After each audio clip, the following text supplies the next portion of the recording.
बिस्मिल्लाहिर्रहमानिर्रहीम। अस्सलाम वालेकुम गाइस, कैसे हैं आप सब लोग। उम्मीद करती हूँ आप सब लोग खैरियत से होंगे, ठीक होंगे। आज मैं आप लोगों के लिए बहुत ही ख़ास और बहुत ही इम्पॉर्टेंट रेसिपी लेकर आई हूँ, जो इसको हर कोई पसंद करता है। ख़ास तौर पे इसको बच्चे बहुत पसंद करते हैं और बहुत शौक़ से खाते हैं। मैं अपनी हर वीडियो में कुछ ख़ास ट्रिक्स और टिप्स बताती हूँ ताकि आप लोगों की रेसिपी ख़राब ना हो, तो आप मेरी वीडियोस को लास्ट तक लाजमी देखा करें। तो गाइज़, अगर आप मेरे चैनल पर नए हैं तो प्लीज़ मेरे चैनल को लाजमी सब्सक्राइब कर लें। तो चलिए बढ़ते हैं अपनी रेसिपी की तरफ, चिकन ब्रेड रेसिपी। और इसमें मुझे सबसे पहले मैदा चाहिए 3 कप के करीब, जो मैंने छान कर इस कप से मेजरमेंट कर लिया था। तो इसको अच्छे से छान लीजिएगा। उसके बाद हमें मिल्क पाउडर चाहिए 2 टेबलस्पून के बराबर, और उसके बाद हमें चीनी चाहिए 2 टीस्पून के बराबर। मैं ऐसे ही डाल रही हूँ साबुत, अगर आप इसका पाउडर बना लें तो ज़्यादा बेस्ट है। और उसके बाद हम इसमें डालेंगे नमक 1 टीस्पून के बराबर, और उसके बाद हम ईस्ट डालेंगे 2 टीस्पून के बराबर। ईस्ट आपको किसी भी जनरल स्टोर से मिल जाएगी इजीली। और फिर इसको अच्छे से आपने मिक्सिंग कर लेनी है। हाथ की मदद से ये सब चीज़ों को अच्छे से मिक्स कर लेना है। जब अच्छे तरीके से ये सारी चीज़ें मिक्स हो जाएं इसके अंदर, तो इसमें हम ऑयल डालेंगे 2 टेबलस्पून के बराबर। और फिर हम इसमें एक अंडा डालेंगे लार्ज साइज़ का, और उसको भी इसके अंदर बिल्कुल मिक्स कर लेंगे। जब ये सारी चीज़ें यकजान हो जाएं, मिक्स हो जाएं, तो इसको हम पानी की मदद से गूंद लेंगे।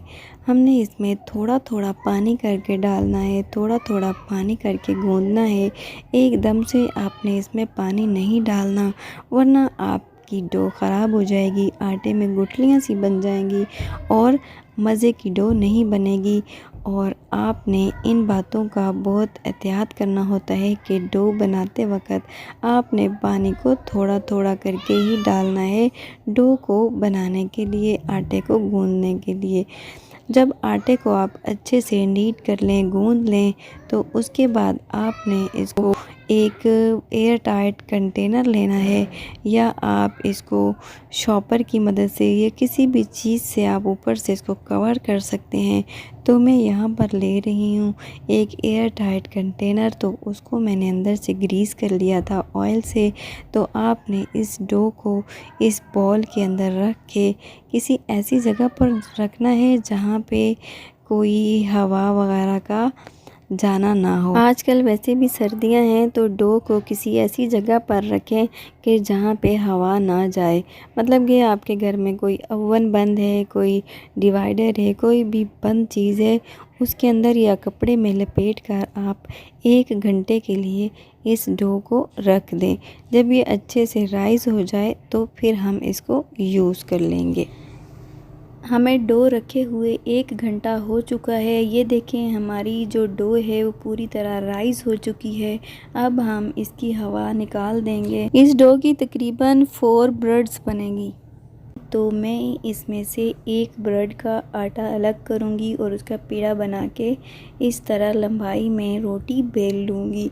आपने गोल नहीं करना, इसको इस तरह सेम लंबाई में ही बेलना है। और अगर आप चाहें तो हाथ से भी इसको सेट कर सकते हैं। फिर आपने इस तरह एक प्लास्टिक बैग लेना है और इस दस्तरखान के ऊपर बिछा के ऊपर रोटी डाल के आपने इस तरह कटिंग कर लेना है। अगर आप चाहें तो स्केल की मदद से निशान लगा लीजिएगा ताकि कट का साइज़ दोनों साइडों से इक्वल आए। मैं डायरेक्ट काट रही हूँ, और मैंने ये प्लास्टिक इसलिए बिछाया है ताकि दस्तरखान के ऊपर नाइफ़ के निशान ना आ जाएं, छुरी से कट ना जाए। अगर आप चाहें तो सेम मेरे स्टाइल से भी काट सकते हैं, नहीं तो आप चॉपिंग बोर्ड पे भी इसको काट सकते हैं। उसके बाद आप इसमें फिलिंग कर लेंगे, और जो मैंने इसकी फिलिंग बनाई है चिकन से और कुछ सब्जियां वगैरह डाली हैं, तो मैं इसकी रेसिपी आई बटन में दे दूँगी और डिस्क्रिप्शन में भी दे दूँगी।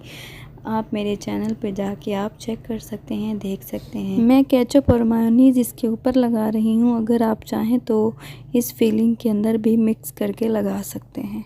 उसके बाद आपने क्रॉस में इस तरह इसको